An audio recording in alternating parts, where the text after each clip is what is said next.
Let me show you how we attach this dowel rod to the pointer. The dowel rod is split. There's wired together so that you can change the angle of the pointer slightly so it'll fit nice and square to the clock face. So take your pointer and position it so that the tip of the pointer is where you want it. I like it right on the dots. You might want it on the numbers. Don't know how you laid out your clock.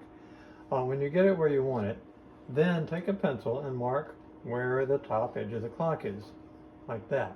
Then we use a 3/8 inch Forstner bit, and you'll want to leave 1/8 of an inch of space so that the dowel rod, when it's in there, doesn't rub along the top of the track.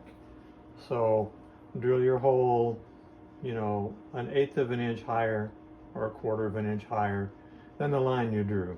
Then this short end is meant to go in the hole you drill. We use white glue to attach it, and the other end of the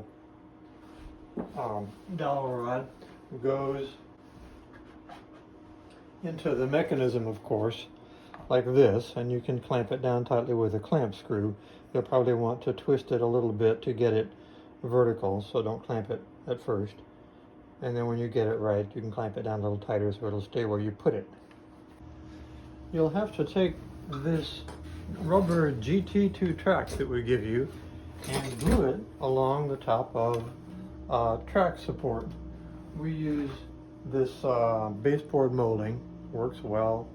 It's important that this top edge be a little bit narrower than the GT2 track itself, because the gears have flanges, and if the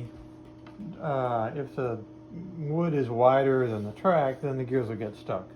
It's also important that you not get the track off center, and you need to feel a little bit of a lip on either side of the track as you go, so the gear won't get stuck.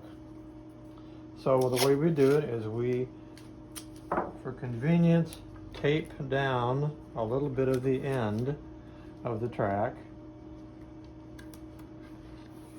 and then we take some, we like E6000, you can use super glue. They both work, and dot it. You don't want to use too much because you don't want globs of glue to squeeze out, because they will also interfere with the flanges on the gear. Let me show you what I mean by that. E6000 has a nice, you can work it for 3 or 4 minutes. The flanges on the gears that I'm talking about are like this, and if you should be able to roll a gear, and well, you could take one off your mechanism and put it back on. But if the track is offset like that, then it'll get stuck there. So be careful of that. You can put E6000 down probably the whole length of the way along the track, and it won't set up before you get done. And then just be careful to lay the track down neatly.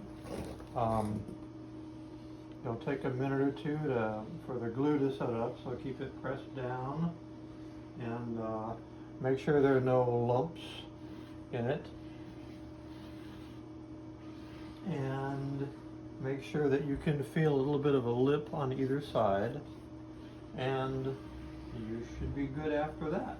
If you get all done and find, oh, there's a piece of it that's loose in the middle, well, you can just not worry about it.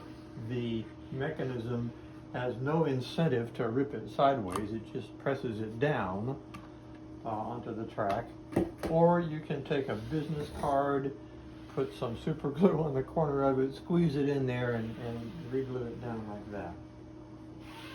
So that's how you put the track on the track support.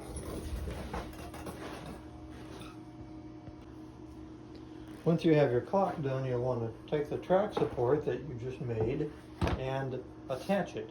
we like an inch down there. We have a little track spacer we use in the shop, but it's exactly 1 inch from the top of the track to the top of your clock face. And that's important because at that distance, the mechanism will ride just high enough so there's a little bit of space right there. And we attach it with, we countersink just 3 screw holes and use 1-inch screws to screw it down. Assuming this is 3/4 and this is a half, it's not going to pierce through and come out the front with any care at all. And if you screw it down instead of gluing it down, then if you make a mistake, you can unscrew it and move it around as needed. We also give you a matched pair of hangers. We just use screws to put them in about there and about there. When you are putting the screws in the wall, the distance, the screws should sit there, not there, because there you can slide the clock left and right to get it level. Slide it left on one side, goes down, the other side comes up.